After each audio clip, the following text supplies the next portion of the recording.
Friends, இன்னைக்கு நம்ம இந்த டஸ்டர் இருக்குது இல்லையா, இதுல கஸ்டமர் என்ன ப்ராப்ளம் சொல்லியிருந்தாங்க அப்படின்னா, கொஞ்சம் தூரம் போனதுக்கு அப்புறம் ஒரு 40 to 50 கிலோமீட்டர் ரன் ஆகுனதுக்கு அப்புறம் வெஹிக்கிள் வந்து ஏசி வரல, ஹாட் ஏர் தான் வெளியே வருது, வெக்க காத்தா அப்படின்னாங்க. வாங்க இதுக்கு நம்ம கம்ப்ளீட்டா டேஷ்போர்டை வந்து ரிமூவ் பண்ணிட்டோங்க. உள்ள பாருங்க நீங்களே, டேஷ்போர்ட் எல்லாம் கம்ப்ளீட்டா டிஸ்மேண்டில் பண்ணிட்டோம். ப்ளோயர் யூனிட் இருக்குது இல்லையா, அதை வெளியே எடுத்துட்டோம். அதுல இருக்க ப்ளோயர் யூனிட்ல இருந்தே தான் இந்த எவாபரேட்டர், இதோட பார்ட்டை மட்டும் நம்ம வெளியே எடுத்து வந்திருக்கோம். இது நம்ம நிறைய வீடியோ போட்டிருக்கோம்.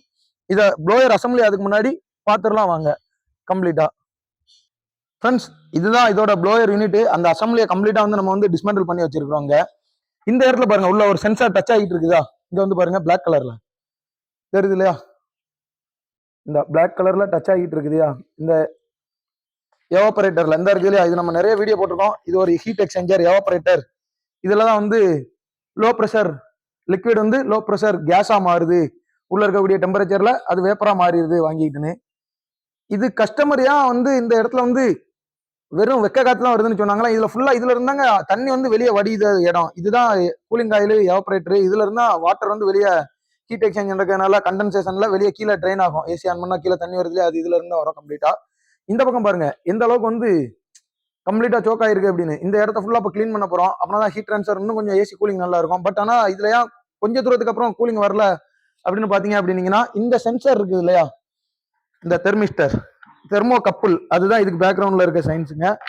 இந்த சென்சார் இதுதான் வந்து இந்த இடத்த ஒட்டி இருக்குது இல்லையா, இப்படி இந்த இடத்துக்குள்ள போகக்கூடிய அந்த ரெஃப்ரிஜரன் வந்து கூலாகி ஐஸா மாறிடும். அதை தடுக்கிறதுக்கு இந்த சென்சார் தான் யூஸ் ஆகுது. இதுதான் அந்த டெம்பரேச்சர் வந்து எவ்வளவு டெம்பரேச்சர்ல இருக்கு அப்படின்றது. உள்ளுக்கு வந்து டெம்பரேச்சர் அதிகமானா இதோட ரெசிஸ்டன்ஸ் வந்து குறைஞ்சிரும். டெம்பரேச்சர் குறைஞ்சிச்சுன்னா இதோட ரெசிஸ்டன்ஸ் வந்து அதிகமாயிரும். இந்த ரெசிஸ்டன்ஸோட வேரியேஷனை வச்சு தான் உங்களுக்கு வந்து உள்ள அந்த ஏசி கண்ட்ரோல் மாடல் இருக்கு இல்லையா, HVAC system, heater ventilation air conditioning HVAC, அது வந்து இதோட டெம்பரேச்சரை சென்ஸ் பண்ணி உள்ள ஐஸ் ஃபார்ம் ஆகுற மாதிரி இருக்கு அப்படின்னா கம்ப்ரஸர் வந்து கட் ஆகிரும். அப்படி இல்லை அப்படின்னா கம்ப்ரஸர் வந்து எங்கேஜ் ஆகி தாங்க இருக்கும். இது வந்து ஃபெயிலியர் ஆயிருச்சு. ஸோ இதுக்குள்ள ஐஸ் ஃபார்ம் ஆக ஆரம்பிச்சிருது. கஸ்டமருக்கு வந்து ஐஸ் ஃபார்ம் ஆகினோடனே ஹீட் டிரான்ஸ்ஃபர் வந்து நடக்கல. ஸோ அதனால வந்து கம்ப்ரஸர் வந்து கண்டினியூஸா ஓடிக்கிட்டே இருந்தாலுமே உள்ள ஹீட் டிரான்ஸ்ஃபர் நடந்தா தானே உங்களுக்கு ஏசி வெளியே கூலிங் வரும். இங்க ஹீட் டிரான்ஸ்ஃபர் நடக்கல அப்படிங்கிறதுனால வெளியே வெக்க காத்து தாங்க வரும். அதாவது ஏசி வந்து எஃபெக்டிவா இருக்காது ஒரு பர்டிகுலர் டைம்ல. ஸோ இதை மாத்தினாலே வந்து உங்களுக்கு வந்து இப்போ நார்மல் ஆயிரும்.